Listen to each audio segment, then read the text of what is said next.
Hello and welcome to another update video about Ethereum. Not too much happening, but it looks like, and I only want to cover here this imminent price move, and then we also want to take a look at the longer term price projections for Ethereum for the next all-time high, because a few people have asked me.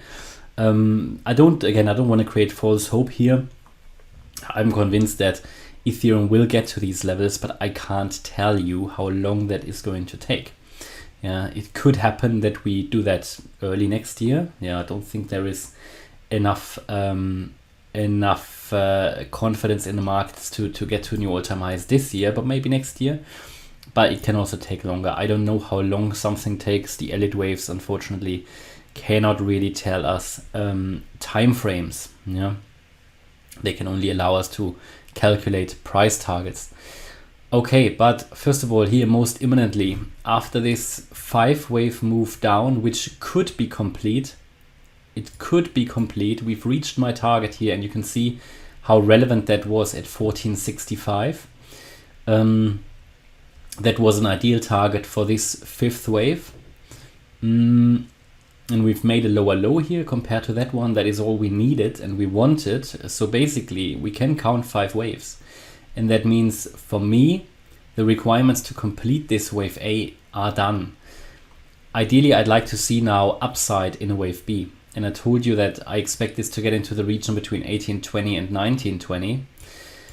Going lower, we can still go lower in this wave as well. It wouldn't be ideal for the further scenario, because what would that in the end mean? It would mean that after we do a wave B, the wave C will go down lower. The lower we now go in the wave A, the more likely it is that the wave C will come down even lower. It just has to do with the projection of the length of the wave A and the wave C. So there's a certain relationship between them. And if the wave A is too long, the wave C will, normally it would have the same length. Yeah. So we'll see. This also depends a little bit on how high the wave B in the end goes. But ideally, very shortly, we finish off this move down. I mean, we still have the bullish divergence on the chart here on the RSI. What is not bullish, though, is that we have prevented here, and you can see how interesting that is. We have prevented here a bullish crossover on the 4-hour. Just before we were to cross here the yellow line to the upside, it was prevented. We're still on track here to possibly create a bullish crossover on the MACD, but also here the blue line is turning down now. So also that is at the moment not bullish, and I told you that even though we can assume that this is near enough done, I said without going above the wave 4 high, which is here around 1520, we have to assume that we come down lower, because there is still a lot of downside pressure. Yeah, and again, I said that in the Bitcoin video, the trend is your friend until the end, and until you break the trend by making a higher low and a higher high, because these are sort of the confirmation levels we want, you have to assume you continue the trend. And you only break the trend by making a higher high and a higher low. That's what it is. Yeah, and we can calculate ideal target levels, but sometimes these are going lower. And in terms of the Fibonacci levels, we still have more space to the downside. But in terms of the higher level wave count, it would be better to start to reverse here. But the way this is looking now is that we are going to see another low, I guess. That's not necessarily a problem. Ethereum has still a lot of space, but it should avoid eventually to go below $1,000 in this overall correction, which would see a wave B and then a wave C.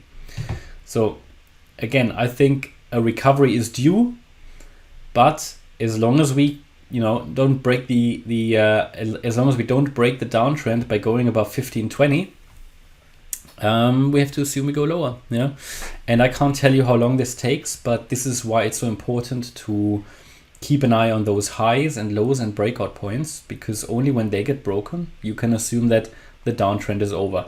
I mean, if we now go low, and should we make another low, key target for next support will be around 1440. And if we lose that, I think there is a lot of support here in the 1360 area. That is a previous wave 4 low. So at least here, this would then be the next level where I would expect that we find support and move to the upside. But it's due already. Yeah, it's due. It's overdue nearly. So it should see a recovery here at some point quite shortly. Okay, that is my expectation at least. And looking at the higher level wave count and targets for the next bull run, because a few people asked me, because it did cover that for Bitcoin and ADA, I believe. I haven't covered that for a while for Ethereum. But also here, what we look at in terms of target for the next all-time high, and it's plus minus a few dollars, but we look at least the $8,260 level. That is the minimum, the 1.618 extension. If we get to a new all-time high, then this would be the first target, or the key target to complete the overall correction, impulse. But it could without a problem go all the way up to $10,000, the 200% extension. All right, so that's my update about Ethereum. So hopefully you liked the update. If you did, please hit the like button, leave a comment and subscribe. And if you really like the content, then please check out the channel membership. Thanks a lot for watching. Bye-bye.